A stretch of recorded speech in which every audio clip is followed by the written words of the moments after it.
El tema que el profesor Cristian me propuso es el tema de los sistemas políticos y económicos comparados. O sea, básicamente comparar el capitalismo y el socialismo. Y después el tema de cuál es la forma política pues, más adecuada para promover uno o el otro. ¿Cuál es, de entre las distintas formas políticas que existen hoy en día? Ya se olvidó el estudio de las formas, pero las formas siguen siendo relevantes. ¿Cuál es la forma política? ¿Democracia, autocracia, dictadura, monarquía? ¿Cuál de las formas es la más adecuada para promover el desarrollo económico? ¿Cuál es la forma más adecuada para promover estos valores? Entonces, es un debate a ver qué podemos sacar de aquí. Yo, básicamente, no traigo una conferencia muy larga. Voy a traer una serie de puntos y después vamos a discutir. Bien. Mi tesis va a ser una y va a ser clara. La primera y principal, el socialismo es malo y el capitalismo es bueno. El capitalismo de libre mercado. Es así de fácil. Si aprenden esto ya aprendimos bastante. El socialismo es malo, copien ahí, y el capitalismo de libre mercado es bueno. Es la única opción. Y dirán, ¿y por qué? ¿Y por qué? Yo, así, en mi modestia apunto 4 rasgos. Primero, el socialismo no es libre. El socialismo es totalitario. ¿Por qué? Me dirán ustedes. Porque sin propiedad privada no hay libertad. Sin propiedad privada no puede haber libertad. No puede haber libertad de expresión, libertad de asociación, ni libertad de movimiento, ni ningún otro tipo de libertad humana. Porque no puede haberlo. Esto lo explicó una serie de autores. Estoy pensando en un libro célebre, que es El camino de servidumbre, de Friedrich von Hayek, un libro clásico que apunta a este tema, explicando que incluso el socialismo, y cuando habla de socialismo, habla de todos los tipos de socialismo, no solo del socialismo marxista, sino de la socialdemocracia, del intervencionismo y todas las formas, digamos, que incorporan algún tipo de coacción institucional sobre los seres humanos y que impidiendo a los seres humanos comerciar o actuar libremente entre ellos. Hayek, El camino de servidumbre, Wilhelm Röpke, en La crisis social de nuestro tiempo, o por ejemplo en la obra de Mises, por ejemplo, el liberalismo, o por ejemplo en la obra de Gottfried Tietze, es un autor alemán emigrado a Estados Unidos también, que toca este tipo de temas. ¿Y por qué no puede haber libertad en el socialismo? Porque la libertad, señores, libres somos todos. Dentro del interior de nuestras mentes, dentro del interior de nuestras cabezas, todos somos libres. En nuestras ideas, en nuestra propia persona no puede mandar nadie. Interiormente, internamente, cada uno de nosotros tenemos las ideas que queremos. No hay forma de evitar. Lo que sí se nos puede impedir es expresarlas. Lo que sí se nos puede impedir es llevarlas a cabo. Y para eso, para poder llevarlas a cabo, para poder expresarlas, sí que necesitamos de libertad.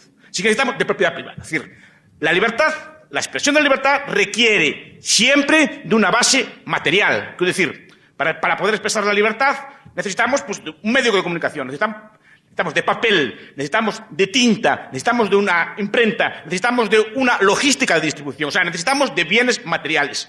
Si queremos explicar en un auditorio un debate de este estilo, necesitamos un auditorio, un local, y necesitamos un sitio, electricidad, luz, agua, etcétera, que nos permitan llevar a cabo este bien. Si queremos hacer un programa de televisión o un programa de radio, necesitamos una emisora de radio, necesitamos un receptor de radio, necesitamos un local donde hacer el programa, necesitamos unas cámaras para filmar y emitir el programa. Si queremos incluso usar Internet, necesitamos de computadores, necesitamos de edificios y necesitamos de lugares para hacer este tipo de cosas. Bien, si el Estado posee todos los medios de producción, si el Estado posee todos los bienes de una nación, simplemente si queremos hacer un programa de radio, ¿dónde lo hacemos? Si queremos elaborar un discurso como este, ¿dónde lo hacemos? Necesitamos pedir permiso.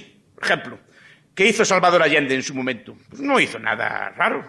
¿Puso censura? No puso censura. Simplemente nacionalizó el papel de prensa y nacionalizó los repuestos de radio. No hizo falta censurar, no hizo falta elaborar una ley de censura, una ley de mordaza, nada así por el estilo. Simplemente nacionalizó el papel de prensa. Y simplemente, a partir de entonces, solo le daba papel a los suyos.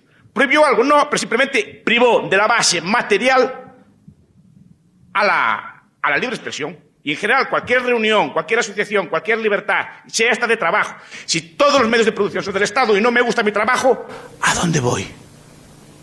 ¿A dónde voy si todas las empresas son del Estado? Entonces, en primer lugar, creo que es algo obvio. Si todo es propiedad del Estado, si hay una sociedad socialista y todo es propiedad colectiva, la libertad depende de la voluntad, del capricho, del arbitrio del gobernante. Es decir, es el gobernante quien decide qué libros se editan y cuáles no se editan, qué música se puede ejecutar o qué conciertos se pueden dar y cuáles no, y qué conferencias se pueden dar y cuáles no, y qué religiones pueden existir y cuáles no. Entonces, primer punto, si no hay propiedad privada, no hay libertad, porque, le repito, la libertad requiere siempre de una base material. La expresión de la libertad política o económica requiere de base material. Igualmente en el ámbito de la libertad de empresas, si todo es propiedad del Estado, yo quiero iniciar un negocio, quiero comprar una cosa, vender una cosa, necesito algún tipo de autorización administrativa que me puede ser dada o negada. Este es el primer punto a considerar. El socialismo no puede ser libre, porque desde el momento que ustedes tienen que pedir permiso para hacer algo, no son libres. Segundo punto. El socialismo es explotador. Y el capitalismo no. Sí, en el sistema capitalismo, después hablaré de esto, el socialismo es explotador porque tiene que ser explotador.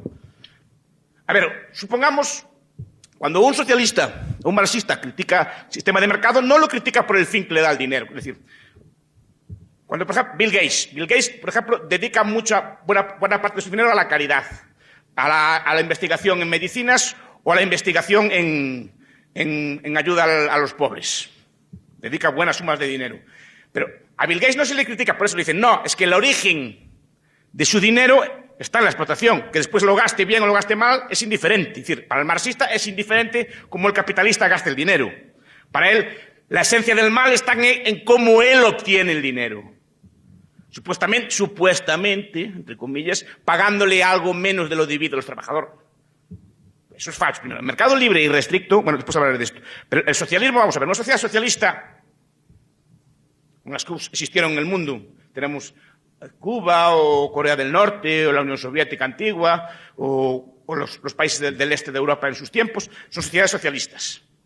Esas sociedades no tenían armamento, no tenían ejércitos, no tenían sistemas de previsión social, no tenían sistemas de todo tipo, no hacían calles, no tenían bienes públicos. ¿Y esos bienes públicos cómo se financiaban en un sistema socialista? ¿Cómo se financiaba el ejército de la Unión Soviética? ¿Cómo financiaron el Sputnik? ¿Cómo financiaron las bombas atómicas? Pues pagándole menos a los obreros, si no, ¿cómo se puede permitir un excedente? No sé si me estoy explicando. Para que un país socialista tenga excedente para hacer determinados bienes, diplomacias, ejércitos, todo tipo de burocracias, todo tipo de gente, es necesario pagarle al trabajador menos de lo que realmente cobra, o menos de lo que realmente vale su trabajo. Si no, ¿cómo podría financiarse todo este tipo de cosas? Como en países socialistas, por definición, no hay impuestos, ya que todo es propiedad del Estado, quiere decir que los salarios que reciben los trabajadores en el socialismo, si se quieren financiar determinados bienes públicos, esos bienes públicos tienen que ser financiados a costa del salario de los trabajadores. No queda otra, que yo sepa, ¿no? Entonces, quiere decir que el socialismo le paga al trabajador menos de lo que él merece, ¿o no? Tiene que ser así por definición. Cosa que en el capitalismo de libre mercado, al no existir bienes públicos o no existir ningún tipo de intervención estatal, el trabajador cobraría siempre, en cada momento lo que él merecería. En el socialismo no, porque hay una explotación forzada de unos colectivos a otros. Es decir, la dacha de Brezhnev, la dacha de Chernenko, la dacha, los palacios que tenían en el Mar Negro, los jerarcas soviéticos, las limusinas, los ZIL, aquellas limusinas enormes que tenían los soviéticos, ¿a costa de quién fueron sacadas? A costa de pagarle realmente al trabajador menos de lo que vale, con salarios forzosos, porque como dije antes, en el socialismo los salarios no son libres. Yo no puedo mudarme de lugar. Si no me gusta mi ciudad, si no me gusta la ciudad de Guatemala, no puedo irme a Antigua. Allí necesito de permiso. Si no me gusta trabajar en mi fábrica, no puedo cambiarme de fábrica. Estoy forzado a trabajar en mi fábrica. Y por el salario que el dictador o el jerarca del Partido Socialista me está pagando. Es decir, cualquier bien público, cualquier bien que disfruten las clases políticas es sacado a costa de la piel del trabajador. No queda otra forma. Y como decíamos antes, si lo que se critica es la forma en que se obtiene, no en que se gasta, el sistema socialista es un sistema explotador, por definición. Además, al fijarse los salarios, no por el libre juego de la oferta y la demanda, no por la voluntad recíproca de ambas partes, sino al ser fijado por una de las partes, hay un sistema de explotación de tal forma que unos trabajadores ganan más de lo que deberían y otros menos de lo que deberían, porque los salarios son fijados políticamente y los que cobran menos están financiando a los que cobran más. No queda otro remedio. El sistema socialista, por definición, salvo que no tenga ningún tipo de bien público, salvo que no tenga ningún tipo de previsión, salvo que no tenga ningún tipo de ejército, es necesariamente explotador. Es más, el sistema más explotador que existe. Mucha diferencia frente a los demás. Tercero, es radicalmente injusto. Por naturaleza. El socialismo es radicalmente injusto por naturaleza.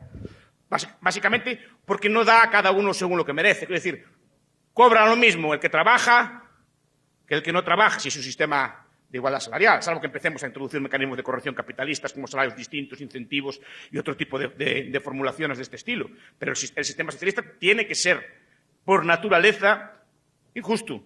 Tiene que pagarle más. No, cada persona no recibe lo que merece porque no lo sabe, sino que se asigna políticamente los salarios, las recompensas, los premios por méritos pues, de afinidad política o por méritos de otro estilo. Pero, desde luego, no responde a que las demás personas piensan que merece, sino que responde a algún tipo de decisión política. Entonces, el socialismo es injusto porque no premia a cada persona según lo que hace, sino que da a todos igual. Y no hay nada más injusto que tratar igualmente a los desiguales. Es como si yo pongo la misma nota a todos mis estudiantes, independientemente de lo que hagan, independientemente de lo que trabajen. Si yo pusiera un aprobado a todos, al que no fue a clase, al que estuvo durmiendo, al que estuvo a la misma nota que al que estuvo en clase trabajando, que se esfuerza, que se levanta a su hora, que cumple con sus deberes, ¿estoy siendo injusto o no estoy siendo injusto? Pues un sistema que premia y recompensa a todos por igual es un sistema, en esencia, radicalmente injusto. Aparte de la injusticia que radica en que los medios socialistas son medios políticos. Es decir, desde el momento en que usar un aparato de coerción, desde el momento en que forzar a las personas a hacer algo, desde el momento en que a las personas no se les permite hacer algo, se está usando violencia ilegítima contra esas personas.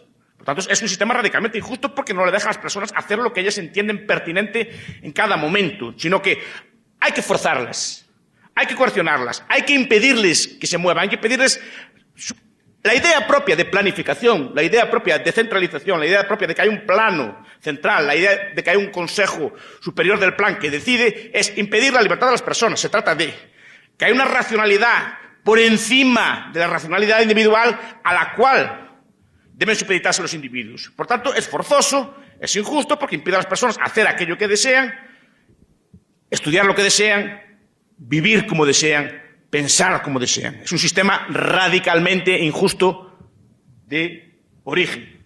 Y además, y esto, si cabe, es lo principal, el socialismo no puede existir. No es que sea bueno o malo, no puede existir. Es un sistema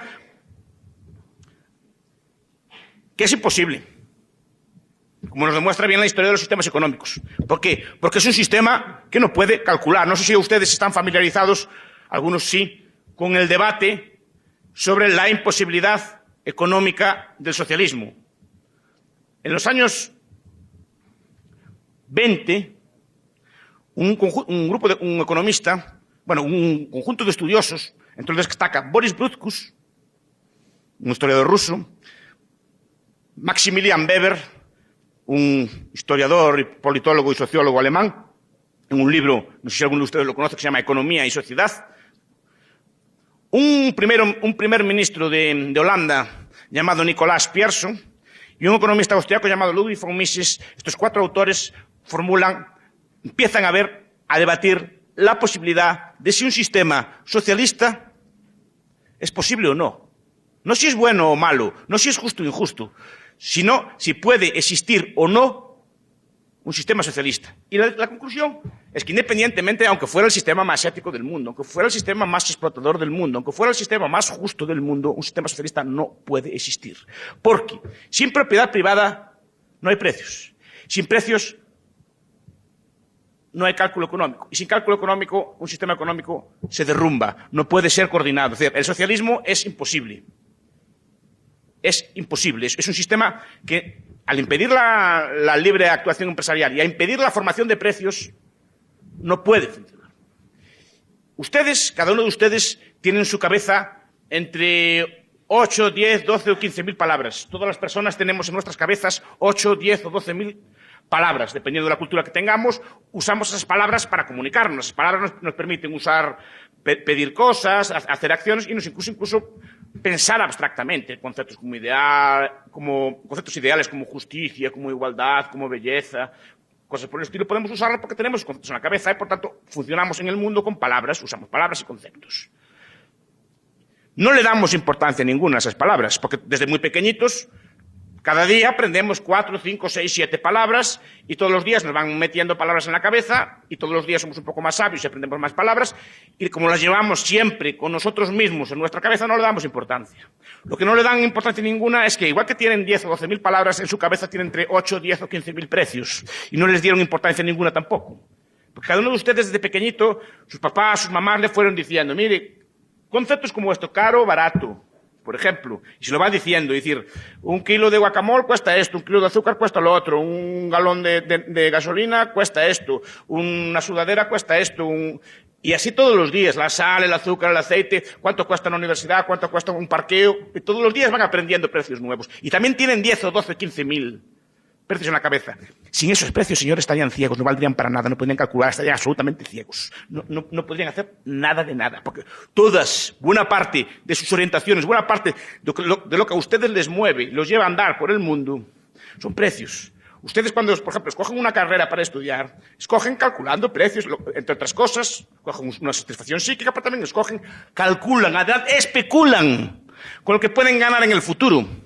Calcula, pues bueno, si escojo esta carrera, pues voy a ganar esto y esto y esto, y el trabajo va a ser este y este. Si escojo otra carrera, mi expectativa de ganancia va a ser esta y otra. Y ustedes orientan su mundo por ese tipo de precios, por ese tipo de cálculos. ¿Y cuánto me cuesta esta carrera? Pues me cuesta esto y esto. ¿Cuánto me cuesta este viaje? Esto y esto. ¿Me compensa hacer esto? ¿Me compensa hacer lo otro? Todo se mueve, o buena parte de su vida, se mueve por estas pequeñas señales luminosas que están en sus cerebros que se llaman precios. Sin esos precios no os valen ustedes para nada. Ustedes, para ir de aquí, por ejemplo, a Antigua, pueden ir de muchas formas. Pueden coger el celular, llamar y que venga un helicóptero a buscarlos. Pueden alquilar una limusina. Pueden ir en carro. Pueden ir en un transporte público. Pueden ir andando. Pueden ir en bicicleta. Según la prisa que tengan, o las ganas que tengan de llegar pronto, por ejemplo, a Antigua, van a usar un medio de locomoción o otro, dependiendo de la urgencia que tengan. Si ustedes están muy, muy enfermos y tienen un ataque, probablemente cojan un taxi, una ambulancia, alquilen un vehículo rápido. Si quieren pasear, igual pueden ir andando, hacer una caminata, pueden ir en bicicleta. Si quieren ir normalmente, pues van en autobús. Si tienen mucha prisa, porque tienen, por ejemplo, una donación de riñón, pueden incluso alquilar un helicóptero. En muchos países, en mi país se hace, si una cosa es muy urgente, la llevan en helicóptero. Dependiendo. ¿Y si no supiéramos los precios? ¿Y si no supiéramos nada de lo que cuestan las cosas? ¿Por qué no llamar a un helicóptero? Entonces miran, no, porque sabemos que es muy caro. ¿Y por qué saben que es muy caro? Porque tienen precios en la cabeza. Todos tienen precios en la cabeza. Ahora, imaginen un mundo sin precios. O un mundo con los precios mal puestos. Como hacían en Polonia. Polonia, por cuestiones políticas, el pan era más barato que el trigo. Dirán, que bien, que social era el gobierno polaco comunista. Bueno, ¿qué creen que comían los cerdos en Polonia? ¿Pan o trigo? Pan. Y no es un despilfarro darle pan fresco a los cerdos. Es decir, que a este tipo de desbarajustes se llegaba porque no había precios. Y como no hay precios, no hay ningún tipo de racionalidad. Y este es el problema. Entonces, las socialistas se derrumbaban por falta de precios. Solo hubo un experimento, que yo sepa, a gran escala de abolición total del mercado, de abolición total de los precios. Fue el llamado comunismo de guerra, de 1918 a 1922, si no recuerdo mal. Instaurado por un economista, por cierto, educado en la escuela austríaca, que se llamaba Bukharin, no sé si alguno lo conoce. Bukharin era un economista, estudió en la escuela austríaca, fue discípulo de von Baberk en Viena, y escribió un libro que se llamaba El ABC del comunismo, que explicaba allí cómo había que instaurar la sociedad socialista. Y lo primero que hicieron en la Unión Soviética, en el año 18, antes de la guerra, curiosamente, no fue culpa de la guerra, antes de la guerra instauraron una colectivización total de los medios de producción y abolieron todo tipo de precios. Bueno, fue la caída de producción más grande datada desde que hay historia escrita. Es decir, nunca hubo una caída de la producción en un país en un año más grande que en la Unión Soviética en aquellos años. Alec Nove, por ejemplo, que es un autor marxista, en la historia económica de la Unión Soviética lo reconoce, y es un autor marxista. Es decir, da los datos de producción del año 17 y del año 18, por ejemplo, si producía 100 de trigo, se pasó a producir 1. Si producían 100 de algodón antes, pasaron a producirse 2. En cuestión de un año, nunca hubo una situación de caída tan grande de la producción como aquel año. Tan grande fue el desastre que Lenin y mismo Bukharin tuvieron que rectificar e instaurar un modelo de política económica que se llama la NEP, la nueva política económica, que más o menos restauró una suerte de mercado. Y esa suerte de mercado, aunque volvió también a colectivizar un poco, nunca se volvió, nunca se llegó al extremo actual o al extremo antiguo del socialismo. ¿Por qué? Porque un socialismo puro no puede funcionar. No puede funcionar porque no tiene precios. Y me dirán ahora, me levantarán la mano los marxistas de aquí de esta sala. Y la Unión Soviética no funcionó tantos años. ¿Y cómo hacían los precios en los tiempos de la Unión Soviética? Tantos años como funcionó. Eso lo explicó Gorbachev y sus asesores. Es decir, cuando le preguntaron cómo hacía para poner los precios, decía, fácil. Cogían el catálogo del Sears Roebuck, unos supermercados americanos, y resolvían las ecuaciones. Miraban, ¿saben la propaganda que viene de los grandes almacenes a sus casas? 1 kilo de chiles, 2 quetzales, sudadera, 40 quetzales. Cogían esos precios y los resolvían. Mira qué fácil, decían ellos.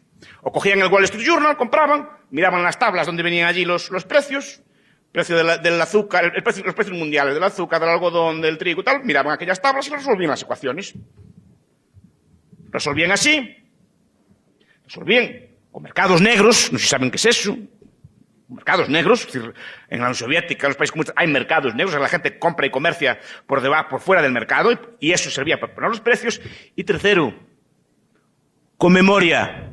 Es decir, en última instancia, el sistema socialista sigue siendo deudor del sistema capitalista. Es decir, que no lo quiera Dios nuestro Señor, que si llegara algún día el comunismo, ustedes se acordarían. Es decir, a día de hoy saben los precios y los tienen en sus cabezas. Si llegara el comunismo, aún se acordarían de que el oro vale más que la plata, de que un carro Bentley vale más que un Fiat, etc. Se acordarían de ese tipo de cosas. Que un viaje en helicóptero vale más que uno en carro, se acuerdan de esas cosas y eso les permite operar cada vez peor. Pero la memoria funciona. Y eso es lo que permitió al sistema socialista renquear. Y sobre todo le permitió renquear la existencia de países capitalistas. Los teóricos del socialismo, algunos de ellos, conscientes de este problema, llegó a proponer que cuando triunfara el socialismo a nivel mundial, dejara a Nueva Zelanda de país capitalista para que pusiera los precios. Porque si no, era imposible. Tienen que dejar en el mundo del comunismo una isla capitalista para poner los precios para los demás. Si no, era imposible. Entonces, el socialismo a nivel global, a nivel total, no puede funcionar. Es imposible. Si quieren, después les anticipo esto. Entonces, ¿qué solución nos queda? Una. Capitalismo. ¿Capitalismo es justo? Es un único sistema justo, porque es el único sistema que se basa en la no coerción. Quiero decir, es un sistema que se basa en el acuerdo libre entre las partes. Un viejo sociólogo alemán llamado Franz Oppenheimer escribió un libro muy bonito que se llama Der Staat, es el Estado, y en el que explica muy bien esto. Es decir, hay dos formas de asignar recursos, y es un señor que es socialdemócrata, que no es capitalista y nada así por el estilo. Los medios políticos y los medios económicos. Los medios políticos son los medios que usan la fuerza, que usan la coerción, que usan la violencia. Es decir, una de las partes impone sobre la otra. Una de las partes usa la fuerza, usa las armas, usa la fuerza y le quita parte de su dinero a ustedes. La otra no, la otra es un intercambio libre entre dos partes. Y como es un intercambio libre entre dos partes, las dos partes tienen necesariamente, apodícticamente, que ganar.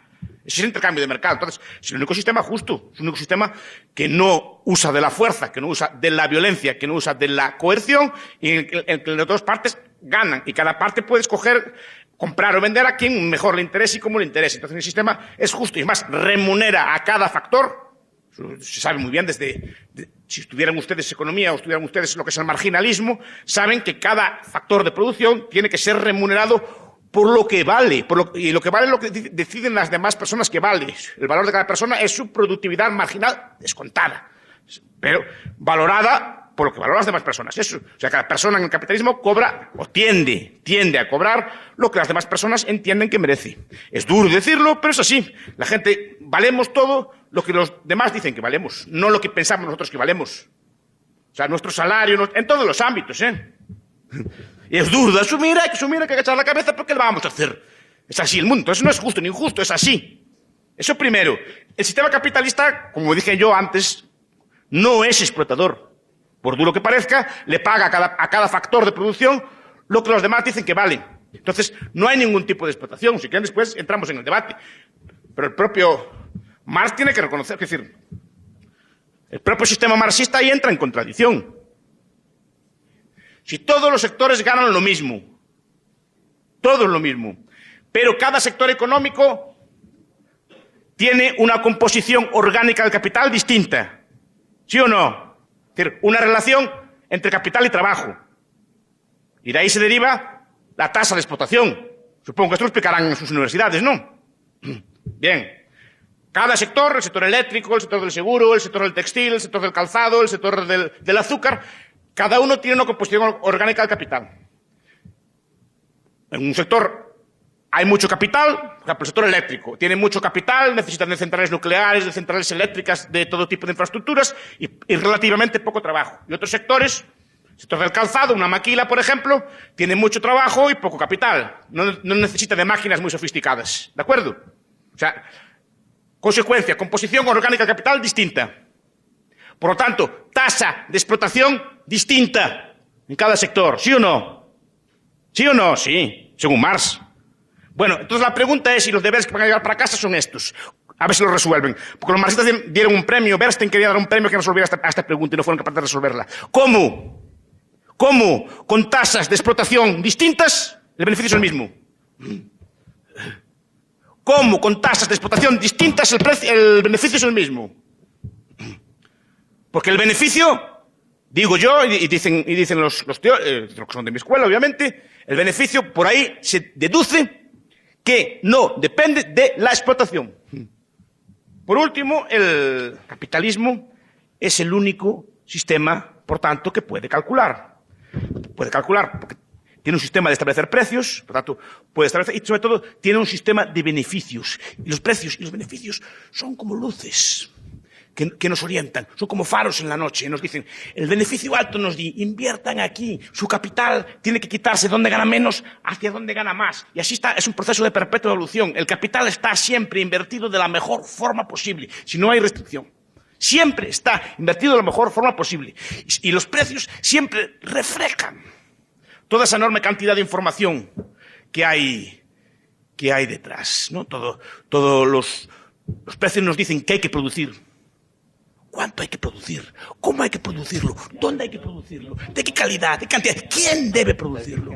¿Obreros muy cualificados y de poco salario? ¿O obreros muy cualificados y de alto salario? Eso todo nos lo dicen los precios. Por lo tanto, se permite el cálculo. Y se permite un sistema racional de producción. El único sistema racional de producción. La alternativa es quedar en manos de un dictador que decida asignar los recursos de unos para otros. Estos son los dos sistemas. Ahora, ¿qué sistemas políticos favorecen esto o lo otro? No hay, eso ya con esto finalizo. Pues si quieren podemos entrar. El capitalismo en general es indiferente también a la forma, en el sentido de que puede prosperar pues, en autocracias, puede prosperar en monarquías. De hecho, probablemente las formas mejores para el capitalismo prospere son las monarquías del antiguo régimen o sistemas de este estilo. Después, si quieres, se lo explico. Puede progresar en democracias, puede progresar incluso en regímenes comunistas. Los países que mejor funcionan, que mejor desarrollan el capitalismo a día de hoy son países antiguos comunistas. Y así en ese aspecto sí que son positivos. Es decir, China está haciéndolo capitalistamente muy bien, Vietnam está haciéndolo muy bien, en el este de Europa no digamos, los países más libertarios de Europa, más libertarios de Europa son los países antiguo-comunistas. Ninguno de ellos quiso volver al comunismo, por algo será, supongo. Y todos ellos son los que están adoptando las reformas más ambiciosas de Europa. Entonces digo, hay indiferencia de la forma. Lo que importa no es tanto la forma política como el compromiso del gobierno con los derechos de propiedad y el compromiso del gobierno con la libertad económica y entender un poco los principios económicos. En principio, cualquier forma de gobierno es indiferente. Ahora, históricamente se dio más en unos sitios que en otros. Y ahora les voy a dejar que me interroguen si quieren. ¿Cómo puede ser un sistema capitalista, cómo puede influir, mejor dicho, en un sistema capitalista a reducir la pobreza?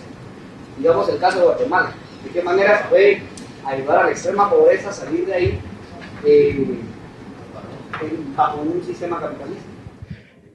Estamos acostumbrados a entender la pobreza al revés, de que el mundo sea rico y la pobreza sea una casualidad. La población humana vivió miles de años en situación de extrema pobreza, y eran pobres Inglaterra, era pobre Suiza, eran pobre Francia. En Europa, hasta el siglo XVIII o principios del XIX, había una hambruna cada 20 años. Cada 20 años, con un agravante. Por ejemplo, cuando había hambres en Galicia, en mi tierra, y había comida, por ejemplo, en Alemania, no había forma física de traer la comida de Alemania a Galicia. Estoy hablando del siglo XVIII y para atrás. En el siglo XVIII y XIX, en algunos países, sobre todo en Inglaterra, Francia, Estados Unidos, se empieza a ver capitalismo. Capitalismo quiere decir producción con capital. Lo que diferencia a un país rico de un país pobre es básicamente la dotación de capital por cápita. ¿Qué diferencia a un campesino suizo de un campesino, por ejemplo, Banja Mulenge, de las montañas Mulenge del Congo, que son de las zonas más pobres de la tierra? ¿Qué es lo que lo diferencia? ¿Por qué en Suiza no hay pobreza y en el Congo sí? Porque en Suiza el trabajador suizo trabaja con un tractor Massey Ferguson de 500 caballos. Es decir, su fuerza de trabajo, sus músculos se multiplican por 1000 o por 10.000. Y en un día hace el trabajo de 200 hombres de antes. Por tanto, produce trigo por como 200 veces lo que se producía antes. El trabajador Mulenge, de las montañas Mulenge, sigue trabajando como se trabajó siempre. O sea, de una forma no capitalista, no capitalizada. Se trabaja con un buey flaco, con las manos o con un arado de madera. Por tanto, su productividad es 100 veces menor. Entonces digo, en algunos países de Europa se empezó a trabajar con capitales. Eran países enormemente ahorradores, enormemente frugales, enormemente capitalistas. Capitalizaban, ahorraban y compraban máquinas. Empezaron a trabajar, en vez de con las manos, empezaron a trabajar con máquinas de vapor. En vez de transportar las mercancías con bueyes, empezaron a transportarlas en ferrocarriles. Eso multiplicó su productividad y fue que poco a poco cada trabajador fuera siendo más rico. Y eso se fue expandiendo como una mancha de aceite. O sea, lo que hay que explicar es la riqueza, no la pobreza. La pobreza fue siempre la condición de la humanidad. La esperanza de vida de 30 años no se superó hasta el siglo XX.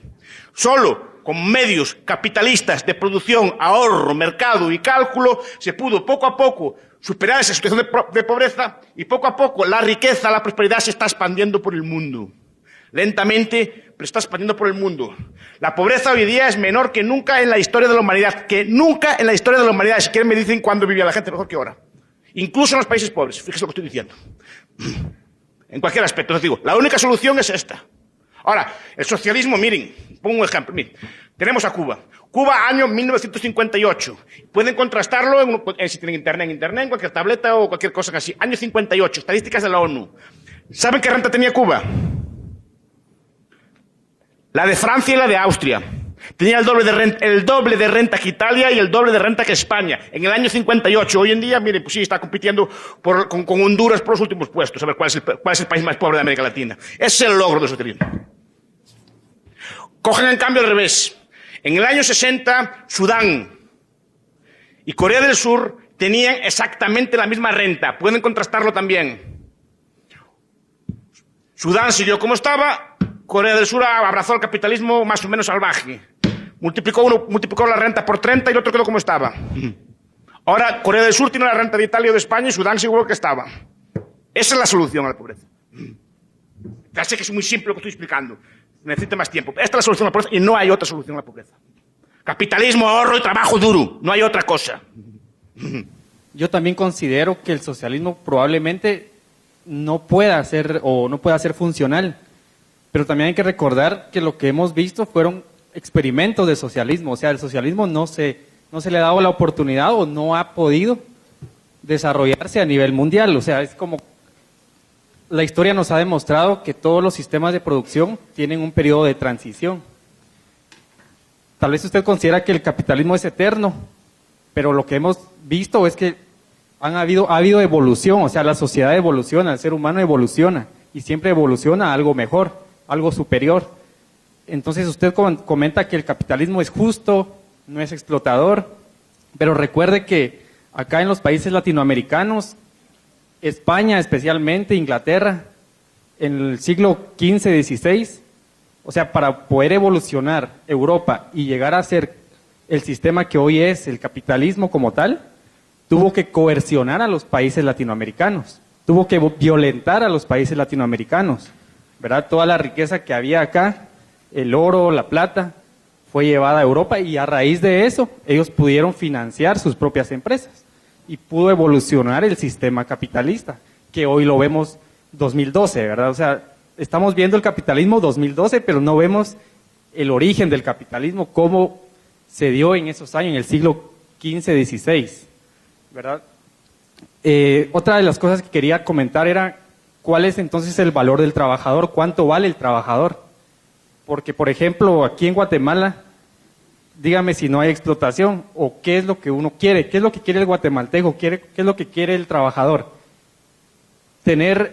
Vivir bien, tener un sistema de salud o tener un salario mínimo que no le permite ir a un médico, que no le permite satisfacer sus necesidades básicas, por lo menos. Y eso el capitalismo no lo da. Otra cosa, las empresas te hacen trabajar de lunes a domingo. Te hacen trabajar de lunes a domingo porque yo he trabajado en ese tipo de empresas, ¿verdad? Donde te pagan horas extras. Pero ¿qué es lo que quiere uno como persona, como trabajador? Uno no quiere estar ahí metido de lunes a domingo, ¿verdad? O sea, tiene que haber parte de recreación del trabajador, ¿no? O sea, que el trabajador también, su fuerza de trabajo, la reponga en horas de descanso, ¿no? No todo va a ser trabajo.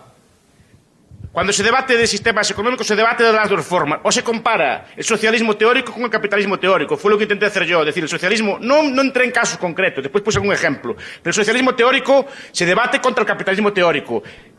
Y el socialismo real con el capitalismo real. Lo que se hace muchas veces es criticar el capitalismo real, lo que existe, que es un sistema muchas veces intervenido, muchas veces con influencias socialistas, con influencia de los estados, con una especie de socialismo ideal, y eso es lo que yo no me gusta admitir. Muchas veces nos critica al capitalismo real desde parámetros utópicos e ideales. No. El socialismo ideal con el capitalismo ideal. Con el capitalismo ideal. Y el socialismo real de los países socialistas con los capitalistas reales. Entonces, ¿en qué queremos hacer? Muchas veces se hace mucha demagogia con estas cosas. El socialismo, lo que critiqué yo es el socialismo teórico. Y digo que el socialismo teórico no puede funcionar, independientemente que fueran ángeles los que gobernaran el sistema socialista. ¿No? Y no puede funcionar por lo que estuve diciendo, por el cálculo, porque un sistema socialista que tenga cualquier tipo de ejército, que tenga cualquier tipo de aparato estatal, necesita necesariamente explotar al trabajador. Es el primero. Entonces, comparemos uno con uno. Y cuando me resuelvan el problema del cálculo, cuando me resuelvan este tipo de cosas, podemos empezar a hablar. Y eso vale para cualquier forma socialista, angélica, tiránica o lo que sea. Dos, la idea de que los países capitalistas se hicieron ricos por las colonias no es correcta. El saqueo se dio durante toda la historia de la humanidad. Los europeos fueron acosados por musulmanes, fueron acosados por hunos, fueron acosados por mongoles, fueron acosados por vikingos. Los latinoamericanos no solo fueron acosados por españoles, aztecas, todo tipo de gente acosaba a los pueblos de alrededor. Los seres humanos somos todos iguales, toda la humanidad es una, y somos todos iguales y todos somos iguales de malos, no somos unos más malos que los otros. Pero aparte de eso, es una falacia suponer que los países ricos se hicieron ricos a costa de las colonias. Porque no es cierto. No es cierto ni puede ser cierto. Como, por ejemplo, como Mises en Nación, Estado y Economía y otros autores apuntan, no puede ser correcto. No puede ser correcto. Primer punto. Yo veo Suiza, Noruega, Suecia, Luxemburgo, Canadá, Australia. Canadá y Australia incluso fueron colonias o países colonizadores. ¿Qué? Estos países que acabo de citar, ¿qué colonias tenían? ¿Y no están entre los países más ricos de la Tierra? El colonialismo, y lo explicó muy bien la escuela de Manchester, es una piedra de molino al pescuezo. El colonialismo es un lastre, como se ve, por ejemplo, en el caso portugués. Portugal tuvo las colonias más grandes proporcionalmente de su época y es el país más pobre de Europa con mucha diferencia. Segundo punto, dígame un solo país europeo que se derrumbara al perder las colonias. Dígame un solo país europeo o colonizador que se derrumbara al perder las colonias. Mire, ya le pongo un ejemplo nada más. El caso de España. Porque las colonias son un lastre. De hecho, por ejemplo, Inglaterra tenía colonias, pero no invertía en sus colonias. Tienen los datos ahí. Creo que es Lionel Robbins que lo historia. No, Gran Bretaña prefería invertir en Argentina, o en el Brasil, o en Rusia, antes que invertir en sus propias colonias. Las colonias es una cosa de prestigio político, es una cosa de imperio, es una cosa del Estado, es una cosa socialista. Porque el socialismo también está entre el país socialista, en el país socialista, Es decir, que hubo guerras también imperialistas. Pero aparte de eso, el colonialismo no da riqueza ninguna. El oro y la plata que se quitó de América, ¿saben para qué valió? Para subir los precios en Europa. Para nada más. Para nada más. Para crear inflaciones de caballo en Europa y para financiar guerras. Para nada más. No desarrolló ningún país europeo. De hecho, se desarrolló mucho más países europeos sin colonias que España con sus colonias todas que tenía. No le valió de nada. Porque la colonia normalmente, económicamente, es un lastre. Y tercero, habla usted de los salarios mínimos. ¿Cuánto vale un trabajador? Mire, el trabajo, nos guste o no nos guste, es una mercancía. Ustedes mismos lo valoran como mercancía. Ustedes cuando escogen entre un taxi y un autobús están valorando el trabajo de ese trabajador. Está diciendo si valoran o no el trabajo de manejar un carro o no. Entonces, ¿un trabajador cuánto vale? Vale lo que decide los demás que vale. Si eso cubre un mínimo o no, pues no lo sé. Usted hablaba de que el trabajo es duro. Yo no sé cómo era aquí antes. Yo sé, en Galicia, mi abuelo, que en paz descanse, trabajó de los 9 años. Desde los 9 años. Trabajaba en la conserva, en el campo, con los animales y cultivando la tierra, y desde los 9 años. Pero él no andaba a protestar. Y no había domingos, No había domingos. Mi abuelo nunca conoció un domingo, hasta muy mayor conoció un domingo.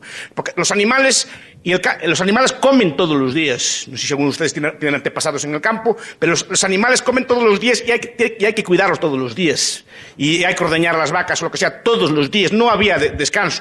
Ahora, gracias a que la ahorró, gracias a que hizo cálculo económico, ya mi padre y yo ya pudimos trabajar de otra forma. Pero gracias a Dios se lo agradezco. Pero aún así mi abuelo, aún estando mal, cada día de su vida estaba mejor, porque veía que el país iba prosperando y que iba avanzando y que el sistema económico era el único que había. No quiso, si mi abuelo protestara que el sistema estaba mal, no arreglaría nada. Mi abuelo lo que hizo es agachar la cabeza, trabajar duro, ahorrar, y ese dinero bien invertido con cálculo derivó en la prosperidad más o menos que tenemos hoy en día. No hay otro camino. ¿Qué pasa? Que no es lento. Es lento, es un proceso que lleva 50 o 60 años, no es mañana. El licenciado nos hizo saber los efectos positivos del capitalismo, pero quisiera que fuera más allá, en el sentido de que si solo miramos los efectos positivos de ese sistema, es como un espejismo, porque solo miramos lo que nos conviene o nos interesa. Entonces, quisiera que nos pudiera decir el otro lado de la moneda, porque ningún sistema es perfecto. Entonces, ¿cuáles son los efectos negativos que tiene el sistema capitalista? No tiene ni puede tenerlos. Me queda fácil responder. No, si quiere después prefiere que me dijera usted alguno que le pareciera mal y después se discutía. Yo no veo ninguno. No veo ninguno por un motivo, porque el capitalismo es un sistema que depende del acuerdo libre entre las partes. Y si las partes se ponen de acuerdo y lo demandan, será que eso es lo que desea la gente. No puede haber efecto negativo ninguno ahí. Parecía como que la receta está lista, pero la pregunta es ¿por qué en Guatemala, cuando un tema contextual, digamos, no sale adelante si vivimos en un sistema capitalista? Les aconsejo que miren un índice, que es el índice Heritage de Libertad Económica, a ver en qué puesto está de Guatemala. Miren, hay un índice, lo buscan en internet, que se llama Índice de Libertad Económica, que mide todos los aspectos de libertad económica, no solo el capitalismo, por ejemplo, las regulaciones. O sea, ¿cuántos trámites necesitan ustedes antes de abrir un negocio, por ejemplo? ¿Qué seguridad tiene la propiedad? O sea, su propiedad puede ser expropiada a voluntad o no, etcétera. Todo un conjunto de normas, impuestos, regulaciones, trabas, etcétera. Y verá que Guatemala está entre los países menos libres del mundo. Y mire, pero no solo por capitalismo, no. El capitalismo aquí es un capitalismo fuertemente intervenido. Y cuanto más intervenido está, menos se le deja. O sea, pero comparen, contrasten los datos. A eso, digamos, el desarrollo académico, intelectual, científico debe ir más allá de recetas,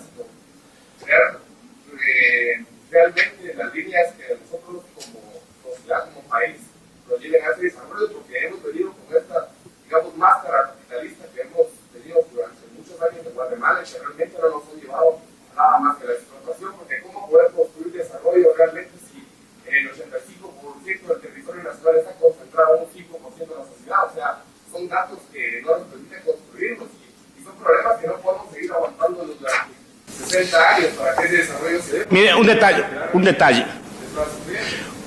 Yo tengo amigos aquí, españoles obviamente. ¿Cómo puede ser que un carro cueste casi un 50% más en un país supuestamente más pobre que el nuestro, que en España? Un carro. ¿Cómo puede costar el mismo carro un 60% más aquí que en otros países? ¿Cómo puede costar cualquier bien de consumo importado un 60% más que en mi país? Por unos aranceles y un intervencionismo brutal. Eso no es capitalismo, eso los empobrece a ustedes todos. Por ejemplo, les dificulta tener carros, por ejemplo. Ese tipo de cosas. No puede ser que un mismo automóvil cueste un 60% más aquí. Y es el mismo carro. Porque hay alguien que le mete aranceles en el medio. Diga usted. Acá entre nosotros nunca se hace claro, por ejemplo, ahorita, qué es un capitalismo de libre mercado y qué es un capitalismo en donde hay empresas o sectores protegidos, que es lo que pasa aquí en Guatemala. Todos se cuestionan acerca de la pobreza y la extrema pobreza en Guatemala y lo primero que hacen es decir, es culpa de los ricos. Pero hay que dividir y separar, porque hay millonarios que se han hecho millonarios por una idea que tuvieron y que pensaron siendo pobres, viviendo en extrema pobreza. Hay empresas, ustedes pueden averiguar el historial de las empresas que empezaron de la nada y por una idea brillante, hoy satisfacen las necesidades de muchos de nosotros aquí, pagan impuestos, les pagan bien a sus empleados y es una empresa que funciona bajo el libre mercado. Tenemos que analizar las otras empresas que son las protegidas por el Estado, las cuales sí le han hecho daño al país, pero si nos cuestionamos, yo he trabajado con gente que vive en extrema pobreza y llego al punto a veces en el sentimiento que yo veo como hay gente que tiene tanto y estas personas viven así. Pero si empezamos a pensar en la solución, ¿cuál será la solución? ¿Quitarle la libertad a todos y que todos vivan igual? ¿O que busquemos una sociedad libre de mercado donde todos tengamos la oportunidad de producir, de satisfacer nuestras necesidades y que no sean empresas protegidas? Pero es lo que no se nos enseña, o sea, solo es o capitalismo o socialismo, o ricos o pobres. Pero hay que saber dividir esas dos. Perfecto, no tengo nada que añadir.